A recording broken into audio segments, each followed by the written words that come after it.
Bonjour à toi, chers cyclistes, et bienvenue chez Physio Vélo. Aujourd'hui, une capsule questions-réponses. 5 questions en 5 minutes. Guillaume, tu as 1 minute pour répondre à chacune des questions. Je vais faire mon possible pour rester dans les temps.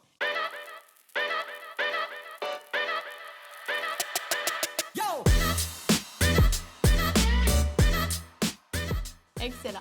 Donc, première question, en fait, on observe de plus en plus chez nos professionnels triathlètes une position au niveau des barres de triathlon qui sont de plus en plus inclinées vers le haut. On voudrait savoir pourquoi, en fait, et s'il y a un avantage à avoir cette position. La réponse courte, faut que tu partes le timer. Yes. La réponse courte. Pourquoi les gens font ça? Eh bien, pourquoi on voit ça chez les professionnels? Parce que les professionnels testent leur position en soufflerie, puis c'est un avantage aérodynamique qu'ils vont chercher en refermant la surface frontale. Est-ce que c'est une position que les gens devraient imiter? Non.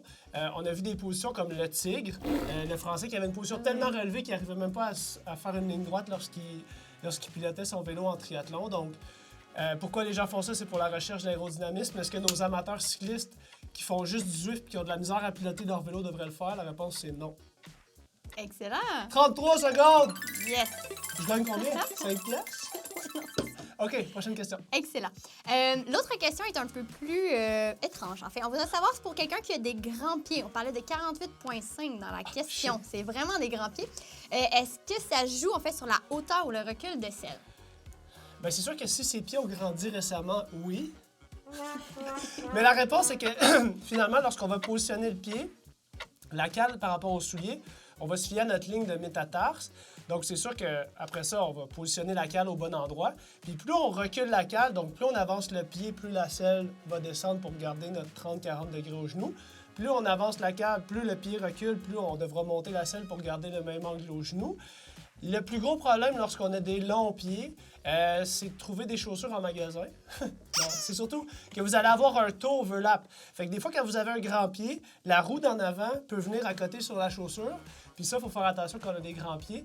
Mais sinon, le positionnement devrait être fait avec des proportions de la personne. Donc, ça n'aura pas une incidence. C'est sûr que ça a une incidence sur le positionnement, mais c'est quelque chose qu'on est habitué de faire en clinique. Donc, je dirais que ça ne change pas nécessairement notre réflexion par rapport au positionnement, à l'étude posturale de ce cycliste-là. Excellent. 51 secondes. Troisième question.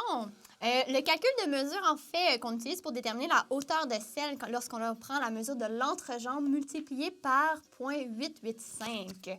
Est-ce que c'est une bonne méthode pour déterminer la hauteur de selle? C'est une excellente méthode pour débuter la réflexion. Donc, c'est une excellente méthode lorsqu'on n'a aucune idée de notre hauteur de selle. Qu'est-ce qu'on veut atteindre comme hauteur de selle, disons, approximative. Puis après ça, il faudra y aller avec l'angle au genou, comme vous l'avez vu dans nos autres capsules éducatives. Donc oui, c'est une bonne méthode de base.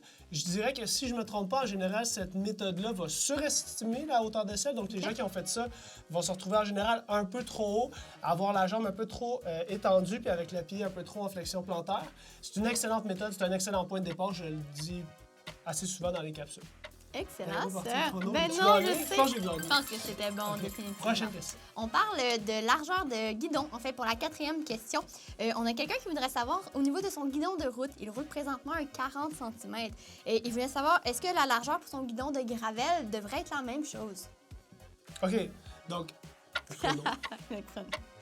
Donc, si on a 40 sur notre vélo de route, puis ça correspond à notre largeur de guidon qu'on utilise sur notre vélo de route, puis ça correspond à nos épaules. Donc, on sait qu'habituellement, on fait la mesure de largeur d'épaule, plus 2 ou plus 4 cm pour être confortable.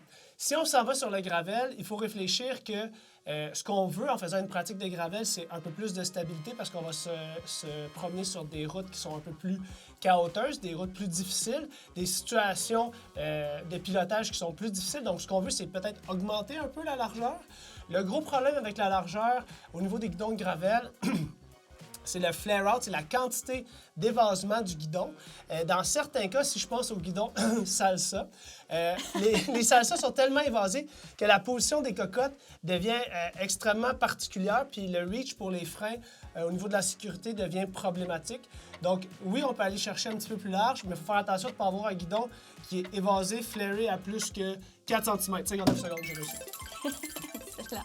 Et la dernière question, en fait, ça parle concernant la longueur des manivelles lorsqu'on fait un changement. Par exemple, si on passe de 172,5 à 170 mm, est-ce que ça a un effet, en fait, sur notre positionnement? Et si oui, lequel?